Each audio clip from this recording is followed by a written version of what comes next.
अस्सलाम वालेकुम, सत श्री अकाल। मैं हरमीत सिंह और आप देख रहे हैं सच डिजिटल। आप सबका बहुत शुक्रिया। सच पर मबनी खबरें आप सुनते हैं और आगे शेयर करते हैं। मैं आप सबका शुक्रगुजार हूँ। आज बात करेंगे सबसे पहले कि मिस्री गद्दार मुस्तरद, हमास का वाज़ेह ऐलान ने बहुत बड़ा कारनामा किया है। अमेरिका का सबसे महंगा तरीन ड्रोन तबाह कर दिया है। आप सबका बहुत शुक्रिया जिस तरीके से आप हमें सपोर्ट करते हैं। सबसे पहले बात करते हैं इस वक्त मिस्री मंसूबा जो था, आपको मैंने बताया था कि मिस्र ने एक मंसूबा बनाया, सऊदी अरब ने अलग मंसूबा बनाया। और मंसूबे ये हैं कि किस तरीके से हम अपनी सारी चीज़ों को मुसल्लत करें। यानी ख़ासकर जो मैं बात कर रहा हूँ उस हवाले से कि भाई सब आपने जो है फ़लस्तीनी अथॉरिटी को लगाना है, फ़लस्तीनी अथॉरिटी आएगी तो वो सब कुछ संभाल लेगी, हम कंस्ट्रक्शन करेंगे, गज़ा से जो है हमास का इन्फ्लुएंस ख़त्म करेंगे। अब मामला ये है कि हमास सेलेक्ट किसने की है, बनाई किसने, कौन उसके सपोर्टर, अवाम उसके सपोर्टर है। अब ये जो फार्मूला पेश करने की कोशिश की गई और उस फार्मूले के नतीजे में हमास ने बड़ा कड़ा जवाब दिया। हमास ने वाज़ेह कर दिया कि कोई बैरूनी फोर्स गजा की सरजमीन पर तस्लीम नहीं की जाएगी। हमास के रहनुमा समी अबू ज़ुहरी ने कहा कि गजा में किसी गैर मुल्की इंतज़ामिया या किसी गैर मुल्की अफवाज को तस्लीम नहीं करेंगे। फ़लस्तीनी मज़ामती तंजीम हमास के रहनुमा समी अबू ज़ुहरी ने मिस्र की जानिब से गजा के मुस्तक़बिल के लिए पेश किए गए नए मंसूबे पर अपने रद्द-ए-अमल का इजहार किया। मिस्र की जानिब से पेश किए गए मंसूबे को मुस्तरद करते हुए कहा कि गजा के मुस्तक़बिल का फैसला सिर्फ फ़लस्तीनी करेंगे। उन्होंने कहा कि हमास गजा पर मुसल्लत किए गए किसी भी मंसूबे किसी भी गैर मुल्की इंतज़ामिया या किसी गैर मुल्की अफवाज को गजा की सरजमीन पर बिल्कुल तस्लीम नहीं करेंगे।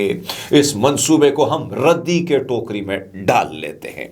तो बहरहाल मैंने आपको पहले बार बताया था कि भाई साहब इतना आसान नहीं है ये फार्मूला, क्योंकि सऊदी अरब हो गया, तुर्की हो गया, क्योंकि ये ईरान की जो रिजीम है उसको ख़त्म करने के लिए पूरी प्लानिंग हो रही है। और फिर वहाँ पर जो फ़लस्तीनी अथॉरिटी जो खुद एक कठपुतली है तो उसको मुसल्लत कर करके, यानी हम चाहते क्या हैं, उसको मुसल्लत करके जिस तरीके से उन्हें वेस्ट बैंक में या दीगर जगहों में उन्होंने जिस तरीके से जासूसी के लोगों को पकड़ा है वो आपके सामने है कि भाई साहब क्या हो सकता है, क्या हो रहा है वो आपके सामने है।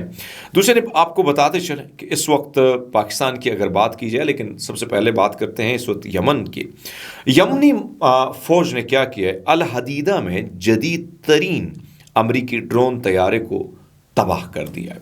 अब इस सारे मामले अगर मैं आपके सामने रखूं, आपके सामने आदाद शुमार रखूं, तो इसमें कोई शक नहीं कि सबसे कीमती से कीमती जो ड्रोन है वो यमन तबाह कर चुका है अब तक। और लेकिन अभी जो खबर आई, और सारे सूरत में अगर आप देखें, एक तरफ तो दोनों यानी हिजबुल्लाह अगर एक्टिव था तो उसके दरमियान जो सीज़ फायर हुआ, उस सीज़ फायर के बाद हिजबुल्लाह जो है वो एक साइड लाइन पे हो गया। लेकिन अगर यहाँ पे देखें, हम देख रहे हैं कि यमन वाहिद मुल्क है जो रोज़े अव्वल से और अभी तक स्टिल अपने उस मामले पे खड़ा है। हालांकि वहाँ पे जंगबंदी हो चुकी है लेकिन वो आराम से नहीं बैठ रहा है। और वो कहता है कि ये जो आपको पता है सऊदी अरब के जो डिफेंस मिनिस्टर थे वो भी इस मरहले में वहाँ पे गए थे और उन्होंने कहा था कि यार किसी न किसी तरीके से बहर अहमर को रोका जाए, बहर अहमर पर जो यमन की जो रुकावटें हैं उनको दूर किया जाए, और ये हम सब के लिए सबसे बड़ा नुकसान हो रहा है। तो दूसरी जानिब अभी तक तो वो रुकावटें दूर नहीं हुई। लेकिन आप देखें ये ड्रोन जो है इसका नाम है MQ-9, सबसे जदीद तरीन और महंगा तरीन ड्रोन है। जब ये जासूसी के लिए यमन के मुख्तलिफ इलाकों में एंटर हुआ तो कहा जाता है कि अल हदीदा में जो है यमनी मुसल्लह फ़ौज ने, उनका जो बयान है, उन्होंने कहा कि गज़ा की जंग के आगाज़ से अब तक ये 15वां अमेरिका का महंगा तरीन ड्रोन है जो हमने गिराया है। और इस वक्त आप देखें वो कहते हैं कि हम बहीर अहमर और बहीर अरब में दुश्मन की सरगर्मियों पर गहरी नज़र रखे हुए हैं और हर किस्म की जहारियत का मुकाबला करने के लिए तैयार है। अभी तक मशरिक़ वस्ता से अमरीकी फ़ौज ने अंसरुल्लाह के इस बयान पर कोई रद्द-ए-अमल नहीं, लेकिन अभी आप देखें ना कोई रद्द-ए-अमल, सिंगल रद्द-ए-अमल नहीं आया कि भाई साहब आपने ये बयान क्यों दिया है, अगर आपने हमारा ड्रोन मारा है तो हम कुछ सख्त बयान दे दें। अभी तो कोई ऐसी बात नहीं आई है। जनूबी अफ्रीका की थोड़ी सी बात कर लेते हैं। उसकी वजह यह कि जनूबी अफ्रीका के हुक्काम के हालिया बयानात के मुताबिक मुल्क में अपने शहरी जोहरी प्रोग्राम को आगे बढ़ाने के लिए ईरान की मदद लेने के लिए तैयार है, जिसमें जोहरी ईंधन, यूरेनियम की अफजूदगी, सहूलत की तामीर और नए जोहरी पावर प्लांट्स की तरक्की।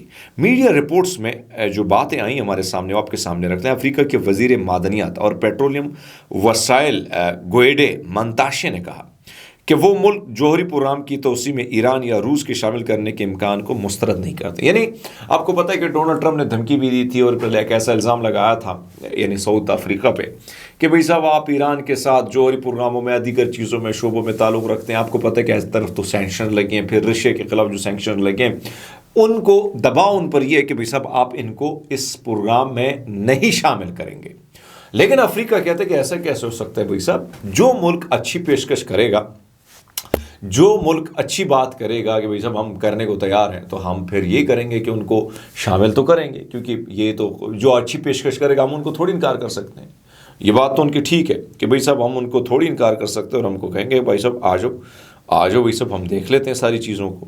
تو ایک طرف تو یہ سچویشن ہے جس کی وجہ سے اب اگر آپ دیکھیں تو یہ صورتحال چل رہی ہے کہ بھائی صاحب افریقہ جو ہے وہ کہتا ہے بھائی صاحب ایسا نہیں ہو سکتا کہ آپ کہیں یہ کریں. دوسرے پاکستان کی تھوڑی سی بات کرتے ہیں. پاکستان عالمی رینکنگ میں کہاں کھڑا ہے؟ سب سے پہلے بات جو ہمارے پاس سامنے آ رہی ہے کہ شہباز شریف صاحب کے جو دعوے ہیں, جس طریقے سے آپ نے دیکھا ڈی چوک میں جگہ جگہ پہ مختلف اشتہارات لگے ہیں, مختلف چیزیں ہو رہی ہیں, لیکن حقیقت کچھ الگ سی ہے. میرے سامنے رپورٹ سے ایکوریٹ رپورٹ ہے, میں آپ کے سامنے رکھ لیتا ہوں.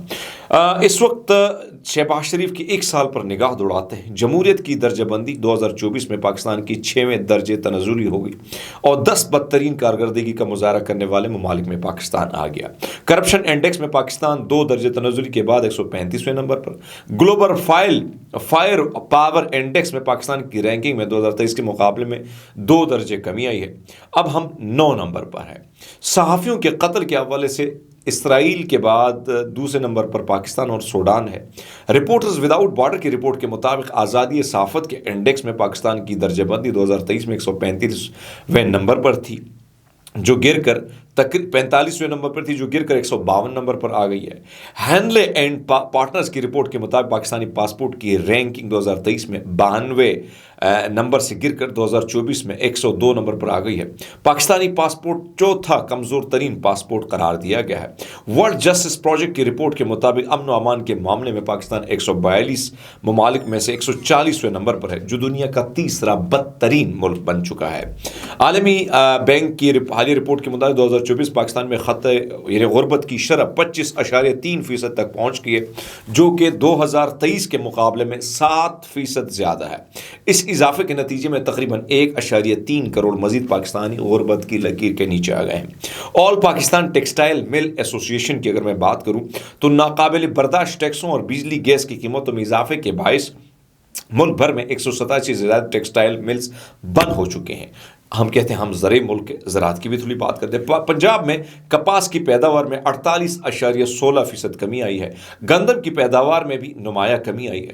پنجاب حکومت کی ناقص حکمت عملی کے باعث گندم کی خریداری کا عمل متاثر ہوا جس سے کسانوں کے پاس محدود اختیارات رہ گئے اور اگلے سال گندم کی پیداوار میں بھی مزید خدشہ ہے کہ وہ کم ہو سکتی ہے. 2022 میں تقریباً 8 لاکھ پاکستانی ملک چھوڑا.